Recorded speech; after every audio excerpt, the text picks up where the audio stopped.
आ जाइए दोस्तों, 2026 का धमाका मधुबन कैसेट के माध्यम से ये होली आ रही है। लला हिमेश, एक दिन सारी ने देखा कि फागुन को महीना आएगा, चलो जीजा को फ़ोन लगाए ले। तो सारी जीजा को फ़ोन लगाती जा रही है प्रदीप, और लला योगेंद्र कहा बोली है सारी फ़ोन में जीजा से, अरे तुमसे फोन लगाए रही सारी जीजा फोन उठावो रे, तुमसे फोन लगाए रही सारी जीजा हो, तुमसे फोन लगाए रही सारी जीजा फोन उठावो रे, तुमसे फोन लगाए रही सारी जीजा हो। तुमसे फोन लगाए रही सारी जीजा फोन उठावो रे, तुमसे फोन लगाए रही सारी जीजा हो।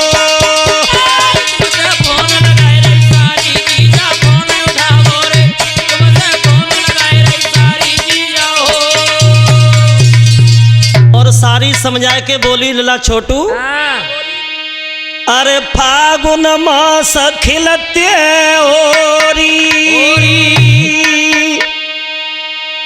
फागुन के महीना में तो सारी जीजा के ऊपर होरी खेलती हैं, और हमका ऐसी रह जाएगी।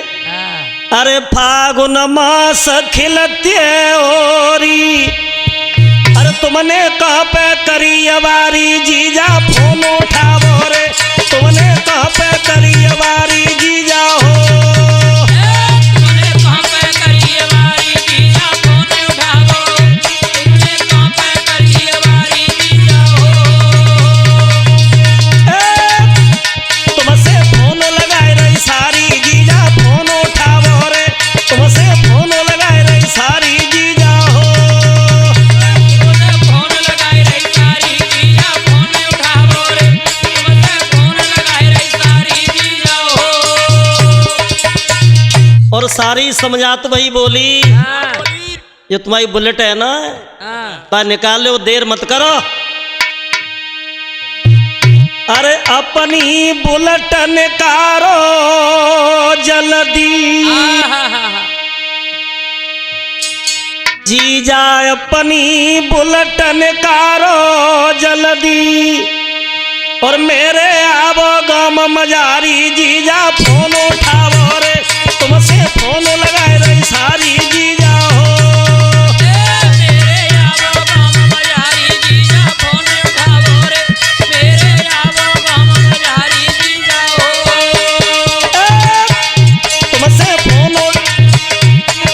फोन लगाए रही सारी जीजा फोन उठावो रे, तुमसे फोन लगाए रही सारी जीजा हो, तुमसे फोन लगाए रही सारी जीजा फोन उठावो रे, तुमसे फोन लगाए रही सारी जीजा हो। और सारी समझा के बोली है ब्रजेश, अरे तुम बिन ओरी नए हम खेले, क्या बात है, तुम बिन ओरी नए हम खेले, प्यारी याद आती मोए बारी जीजा फोन उठावो रे, तुमसे फोन लगाए रही सारी जीजा हो, प्यारी याद आती मोए बारी जीजा फोन उठावो रे, प्यारी याद आती मोए बारी जीजा हो। तुमसे फोन लगाए रही सारी जीजा फोन उठावो रे, तुमसे फोन लगाए रही सारी जीजा हो, तुमसे फोन लगाए रही सारी जीजा फोन उठावो रे, तुमसे फोन लगाए रही सारी जीजा हो।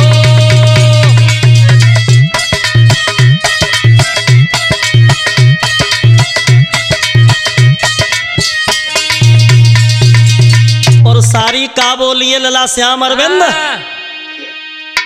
ठंड को महीना है, अरे ठंड के मारे तो अरे घर दरिए बोतल बिसकी, चार चार पैग है जाए, तब तो जीजा के अदा अलग होगी। अरे भैया टेढ़ो टेढ़ो डोलियो, अरे घर दरिए बोतल बिसकी, क्या बात है, छुटुआ तो घूट लगा के देख रहा हूँ। अरे भैया जाकी बात ही है।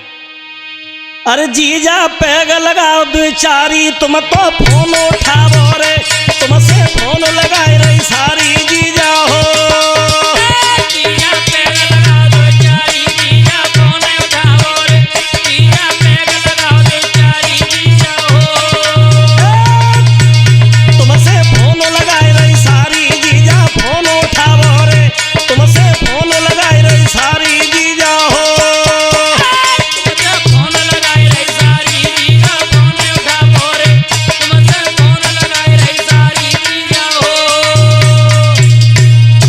नशा हो जाएगा ना हाँ। योगेंद्र, तो बड़े बड़े पकवान बनाऊं। अरे भैया रसमलाई संग हुई।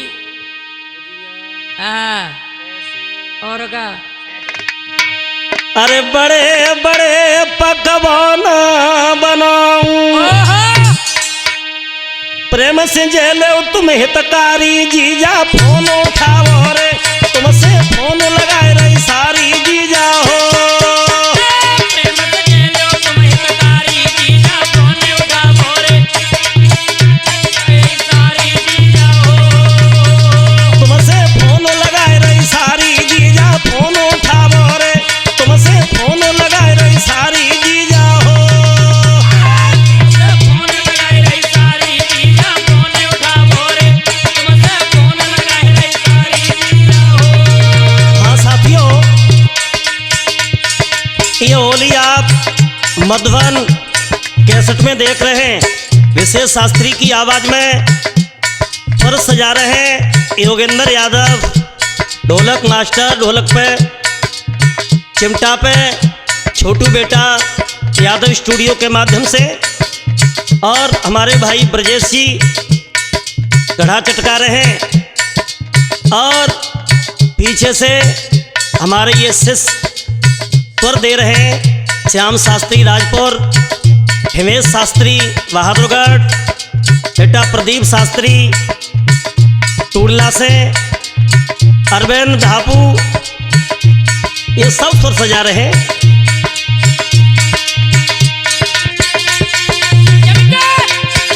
तुमसे फोन लगाए रही सारी जीजा फोन उठाओ रे, तुमसे फोन लगाए रही सारी जीजा हो। तुमसे फोन लगाए रही सारी जीजा फोन उठाओ रे, तुमसे फोन लगाए रही सारी जीजा हो। तुमसे फोन लगाए रही सारी जीजा फोन उठाओ रे, तुमसे फोन लगाए रही सारी जीजा हो। तुमसे फोन लगाए रही सारी जीजा फोन उठाओ रे, तुमसे फोन लगाए रही सारी जीजा हो। हो रही है। अरे पलना ओ मेरे श्याम झूली रहे पलना, अरे पलना ओ मेरे श्याम झूली रहे पलना। पलना ओ मेरे श्याम झूले रहे पलना, पलना ओ मेरे श्याम झूले रहे पलना। हाँ भाइयों, ये सुंदर सी होली आप लोग तो पहुंचा रही है मैं श्रद्धा यादव, राधिका स्टूडियो एटा के सौजन से। ये होली उस समय की जिस समय भगवान कन्हैया पलना में पड़े हैं, और मैया यशोदा आज गोपियां आज कन्हैया की सूरत को देख करके कहती हैं, अरे पलना ओ मेरे श्याम झूली रहे पलना, पलना ओ मेरे श्याम झूली रहे पलना। पलना ओ मेरे श्याम झूले रहे पलना, पलना ओ मेरे श्याम झूले रहे पलना। और भयो जेल में जन्म देव की रोई रही बिल खाई है, रोई रही बिल खाई है, हाँ रोई रही बिल खाई है। ताले बंद पड़ी हथकड़ी करिया नो सहाई है। करिया नाई सहाई है, हाँ करिया नाई सहाई है। मेरे स्वामी रे कैसे बचे, मेरे स्वामी रे कैसे बचे जरूर लो छोना। अब पड़े मात को कलना ओ मेरे श्याम झूली रहे पलना, अरे पलना ओ मेरे श्याम झूली रहे पलना। पलना ओ मेरे श्याम झूले रहे पलना, पलना ओ मेरे श्याम झूले रहे पलना।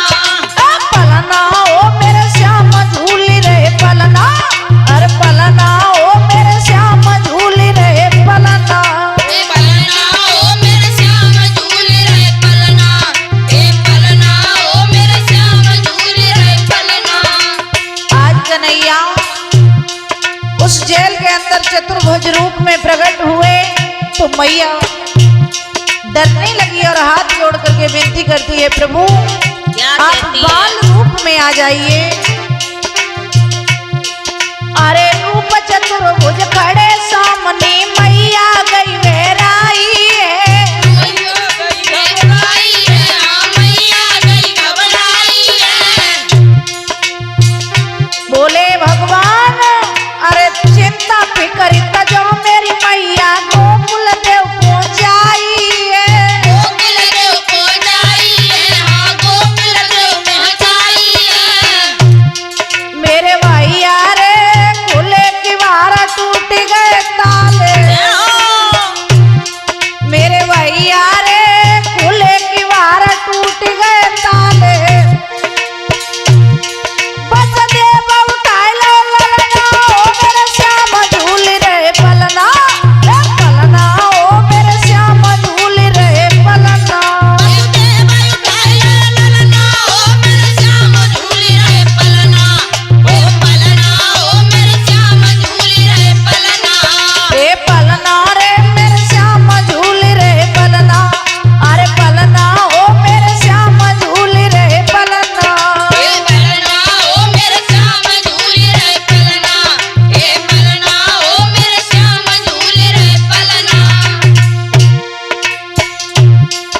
अरे रात रात गोकुल पहुंचाए बिटिया लई उठाई है। राया लई उठाई है, हाँ बिटिया लई उठाई है। और घोर भयो गोकुल में अल्लाह जसुदा बन गई माई है। जसुदा बन गई माई है, हाँ जसुदा बन गई माई है। मेरे भैया रे अतरंगील की खुशी मनाई। मेरे छोटू रे अतरंगील की खुशी मनाई। अब बाजी बधाई अगना ओ मेरे श्याम झूल रहे पलना। ए पलना ओ मेरे श्याम झूल रहे पलना। अब बाजी बधाई अंगना, ओ मेरे श्याम झूल रहे पलना। ओ पलना, ओ मेरे श्याम झूल रहे पलना। ए पलना ओ मेरे श्याम झूल रहे पलना। अब पलना ओ मेरे श्याम झूल रहे पलना। ए पलना, ओ मेरे श्याम झूल रहे पलना। अरे पलना, ओ मेरे श्याम झूल रहे पलना।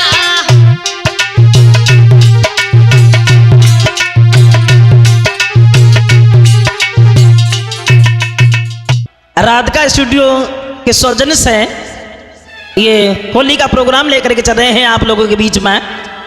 मैं प्रवेश, एक साली जो है अपने जीजा से शिकायत करने लगी और बोली है पहले तुम कुछ और थे आज कुछ और हो। पीपी समझाती हुई बोली है हमारी एक बात सुनो, बिना मतलब में क्यों हमारे पीछे पड़े हो। हाँ जब हम तुमसे बात नहीं करते हैं, बात सुनो।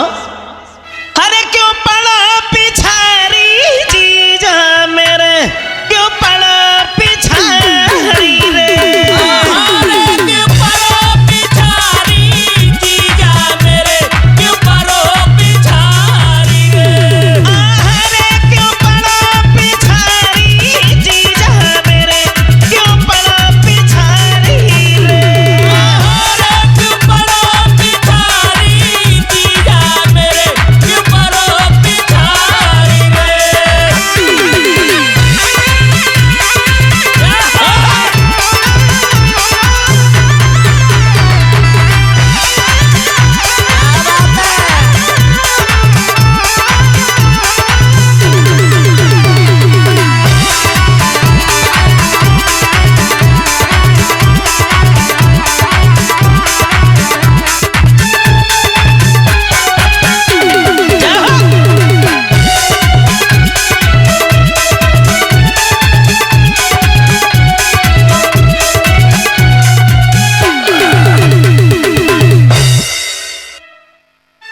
जब तुम्हें हमसे कोई मतलब ना है फिर रविंद्र काय के लिए वैसे ही पीछे पड़े हो। क्या बताएं, पुरानी बात है। अच्छा अच्छा, लेकिन हमारी बात सुनो, सुना तब कुछ और थे आज कुछ और हो। ऐसी हाँ। कोई बात अरे नहीं बात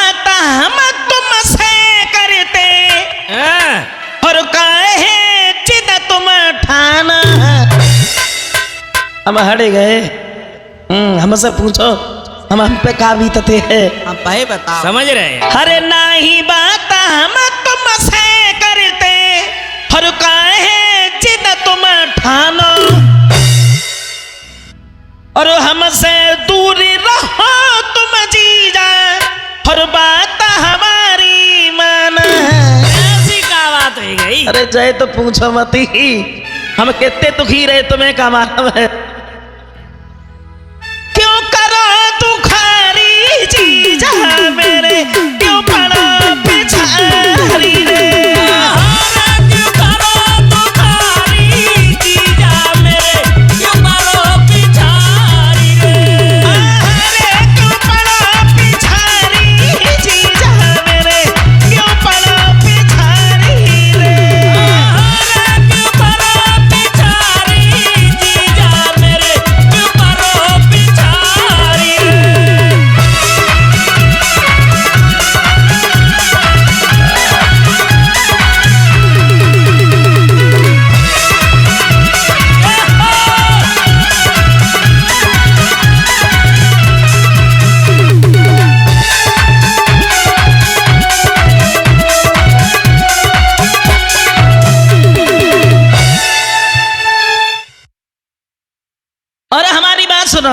सुनाओ। पहले तुम कुछ और थे, आज कुछ और हो। बदले कछ तुम गई हो। हमारी बात सुनो। अरे पहले की हम बात बतावे, हर नाई कटत थी रतिया। तुम पत होता, लेकिन अब भाई है ना क्या? अब हम तुमसे कुछ कही ना रहे, लेकिन हमसे पूछो पहले कुछ और थे, आज कुछ और हो। अरे पहले की हम बात बतावी, हर नाई कटत थी रतिया, और ना सोए तुम राती राती भरी, और भूल गए हो बतिया। क्यों याद बिसारी जीजा मेरे, क्यों पड़ा पिछारी रे।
हम कितने परेशान रहे हैं, लेकिन अब कहें किनसे, हम तो बड़े दुखी हैं। और बोली अरे जब जब कॉल करी हम तुमसे, हर नहीं फोन उठाते।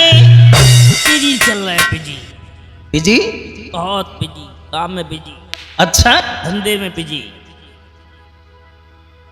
अरे जब जब कॉल करी हम तुमसे, और नहीं फोन उठाते,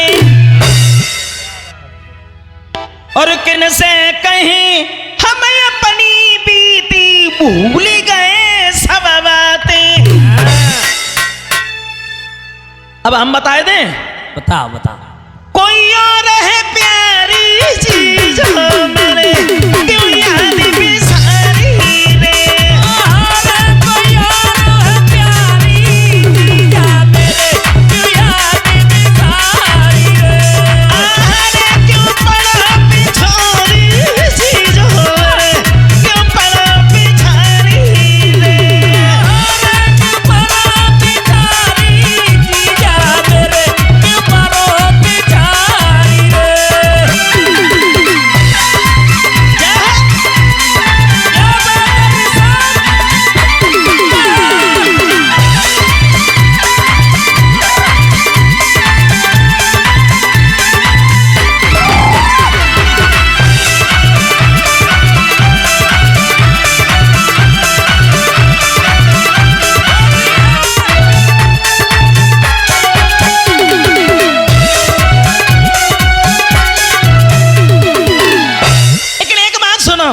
सुना सुना। एक लास्ट बात हम तुमसे कहेंगे। गुस्सा मनाए प्यार से एक हम बात दुखी हैं ना, और दुखी कितने रहे तुम्हें मालूम है? बताओ।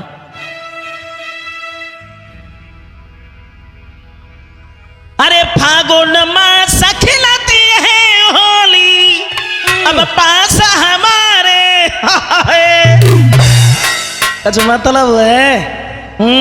शिकारी हमसे बनी है। पूछा ना। अरे फागुन मास खिलाती है होली, हर पास हमारे आए का तुम्हारी सब पिचकारी लेके आए। तुम जानती हो होली जीजा सारी की होते हैं। जब तब अब 2 साल पहले कहाँ चले गए थे? बिजी है, बिजी धंधे में बिजी, काम में बिजी, बहुत बिजी।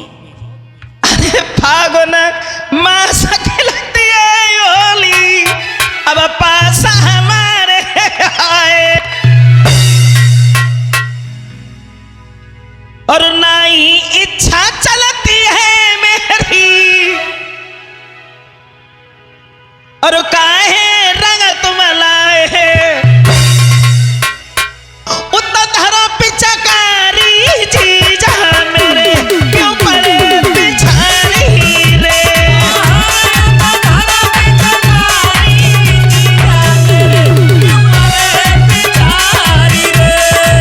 अरे क्यों पड़े पिछाड़ी जीजा मेरे क्यों पड़े पिछाड़ी रे। क्यों पड़े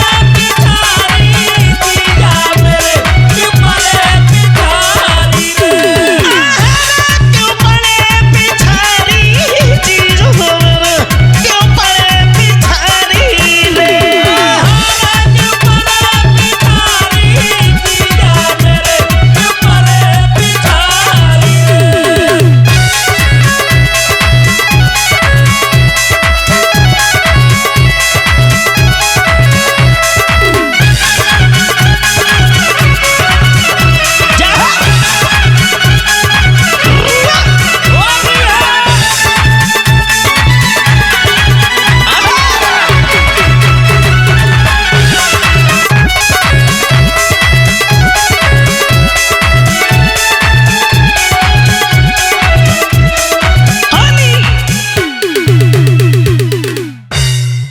उड़ावे ओ धन रंग गुलाल उड़ावे, उड़ावे ओ धन रंग गुलाल उड़ावे, उड़ावे ओ धन रंग गुलाल उड़ावे, उड़ावे ओ धन रंग गुलाल उड़ावे, उड़ावे ओ धन रंग गुलाल उड़ावे, उड़ावे ओ धन रंग गुलाल उड़ावे, उड़ावे ओ धन रंग गुलाल उड़ावे, उड़ावे ओ धन रंग गुलाल उड़ावे। फागुन को महीना जब आयो, और फागुन के महीने में हाथ में रंग गुलाल लेकर के, और जब रंग गुलाल उड़ा रही है तो का बोली चाचा जी? क्या बोली? फागुन महीना लगो भव जय डोली रही है इंद्राणी, डोल रही है इंद्राणी, डोल रही है इंद्राणी, और तेल फुलेल महक इत्रन की बन में घूमे मिश्रानी, बन में घूमे मिश्रानी, हाँ बन में घूमे मिश्रानी, और मेरे भैया रे चलती रात बरिया छेड़े, मेरे दादा रे चलती रात बरिया छेड़े, अब तेरा छेड़े न चलावे ओ धन रंग गुलाल उड़ावे, उड़ावे ओ धन रंग गुलाल उड़ावे, नजर चलावे ओ धन रंग गुलाल उड़ावे, उड़ावे ओ धन रंग गुलाल उड़ावे। जैसे भाभी को जब होली में देवर ने देखो छोटो सो रहे, तो भाभी को देख के एकदम से हंस के बोलो, और दूर जाए के बोलो, मारी रही बोइन में अंटा गोछा गाल लगाती है, गोछा गाल लगाती है, हाँ गोछा गाल लगाती है। दूरी को देवर भाग और बोली यदि पकड़ लियो ना तो बहुत मार लगावे और बोली अरे मारी रही बोइन में अंटा गोछा गाल लगाती है, गोछा गाल लगाती है, हाँ गोछा गाल लगाती है। और चलत गेल में मारे मुश्की सीधो देव चढ़ाती है, सीधो देव चढ़ाती है, हाँ सीधो देव चढ़ाती है।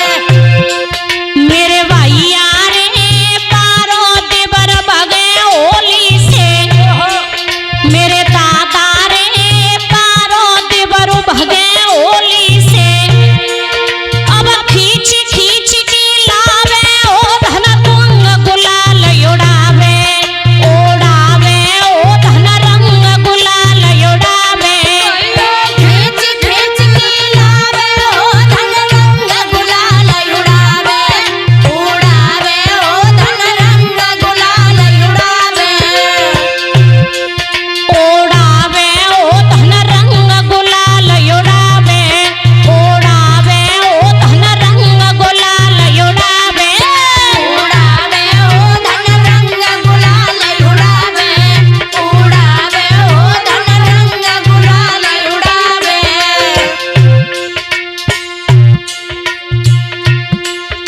देवर ने भाभी को जब देखो तिरछे नैन चलाते हुए तो एकदम से दूर की तरफ दौड़ा और दौड़ के दूरी से बोला है बिना दिवर बाबी के नीकी नई होली बतलाई है, नई होली बतलाई है, हाँ नई होली बतलाई है। चाचा जी भारी डर लगे और लेकिन बातें करने को न माने और दूर से जाकर के हंस कर के एक बात बोला बिना दिवर बाबी के नीकी नई होली बतलाई है, नई होली बतलाई है, हाँ नई होली बतलाई है। अतरंगी बिन देवर सुनी होली में भौजाई है, होली में भौजाई है, हाँ होली में भौजाई है। मेरे भैया रे सुम साम में होई जाई दुखिया, मेरे दादा रे सुम साम में होई जाई दुखिया। ओ होली संग खिलावे ओ धन रंग गुलाल उड़ावे, उड़ावे ओ धन रंग गुलाल उड़ावे। होली संग खिलावे ओ धन रंग गुलाल उड़ावे, उड़ावे ओ धन रंग गुलाल उड़ावे। और इस होली में हमारा साथ दे रहे हैं आशीर्वाद के रूप में हमारे चाचा जगवीर यादव और ये ढोलक बजा रहे हैं योगेंद्र भैया जी, साथ दे रहे हैं ब्रजेश शास्त्री, छोटू यादव भैया जी, अजीत भैया जी और ये हमारे बड़े भैया विजय शास्त्री भैया जी और पास में बैठे हैं और आशीर्वाद सर पर हाथ रख करके दे रहे हैं हमारे गुरु समान हमारे बड़े चाचा जी विशेष शास्त्री जी।